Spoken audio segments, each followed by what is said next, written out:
السلام علیکم دوستو، امید ہے آپ سب خیریت سے ہوں گے۔ آج ہم پھر سے حاضر ہیں انفارمیٹیو لاؤنج کی ایک نئی ویڈیو کے ساتھ۔ امید ہے آپ کو آج کی ویڈیو پسند آئے گی۔ دوستو، آج ہم آپ کو بتانے جا رہے ہیں کلکتہ بریانی کی ایجاد کی دلچسپ تاریخی کہانی۔ کلکتہ بھارتی ریاست ویسٹ بنگال کا دارالخلافہ ہے، اور جو لوگ کلکتہ کے بارے میں نہیں بھی جانتے وہ کلکتہ کی بریانی کھانے کے دیوانے ہیں۔ اور آپ کو حیرت ہوگی کہ مغلوں کی ایجاد کردہ بادشاہی خوراک بریانی کلکتہ جیسے شہر میں نئے رنگ میں ڈلنے کے بعد اتنی مشہور کیسے ہو گئی۔ تاریخ کے صفحات پلٹے جائیں تو کلکتہ بریانی کی تاریخ پیدائش 19ویں صدی میں ملتی ہے۔ 1856 میں انگریزوں نے ریاست اودھ کے آخری نواب واجد علی شاہ سے ان کی ریاست چھین کر اسے برطانوی کالونی میں شامل کر لیا۔ نواب صاحب کو بڑا یقین تھا کہ ان کی ریاست واپس مل جائے گی۔ اس مقصد کے لیے انہوں نے اپنے گھر والوں کو برطانیہ ملکہ سے درخواست کرنے بھیجا، مگر 1857 کی جنگ آزادی میں ناکامی کے بعد نواب صاحب کو گوروں نے گرفتار کر لیا اور فورٹ ولیم میں 26 مہینے کے لیے قید کر دیا۔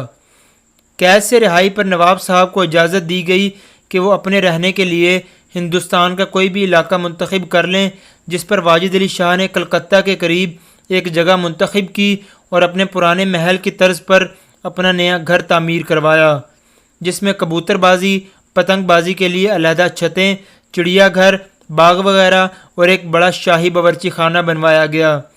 شاہی باورچی خانہ بنوا تو لیا گیا، لیکن اس کو چلانے کے لیے شاہی خرچ موجود نہیں تھا۔ چنانچہ آہستہ آہستہ جب نواب صاحب کے پاس پیسے ختم ہونا شروع ہو گئے تو شاہی باورچی نے گوشت کی بجائے انڈوں اور آلو کے سالن پکانے شروع کر دیے تاکہ بچت کی جا سکے، اور یہیں سے انڈے اور آلو والی کلکتہ بریانی نے جنم لیا۔ منزلت فاطمہ، جو نواب واجد علی شاہ کی پڑپوتی ہیں، نے ایک اخبار کو انٹرویو کے دوران بتایا کہ کلکتہ بریانی اور مغلوں کی شاہی بریانی میں صرف آلو کا فرق تھا۔ جب نواب صاحب کلکتہ آئے تو ان کے پاس اتنے پیسے نہیں تھے کہ محل میں سب لوگوں کے لیے اور مہمانوں کے لیے مسلسل شاہی طرز پر کھانا پکوا سکتے۔ چنانچہ کلکتہ آنے کے کچھ سال بعد بریانی میں آلو متعارف کروائے گئے تاکہ کھانے کی مقدار میں اضافہ ہو سکے، اور پھر یہ آلو مشہور ہو گئے۔ نواب صاحب کی پکائی ہوئی آلو بریانی ذائقے میں اتنی پسند کی گئی کہ کلکتہ سے کراچی تک سارے بر صغیر میں بریانی کے شوقین حضرات کی من پسند ڈش بن گئی، اور اسے دم پخت کر کے بھی پکایا جانے لگا، اور مغلوں کی شاہی بریانی کلکتہ آنے کے بعد کلکتہ بریانی کے نام سے مشہور ہوئی۔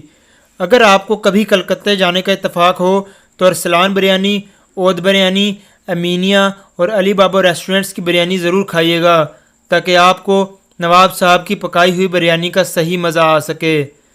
امید ہے آپ کو آج کی ویڈیو پسند آئی ہوگی۔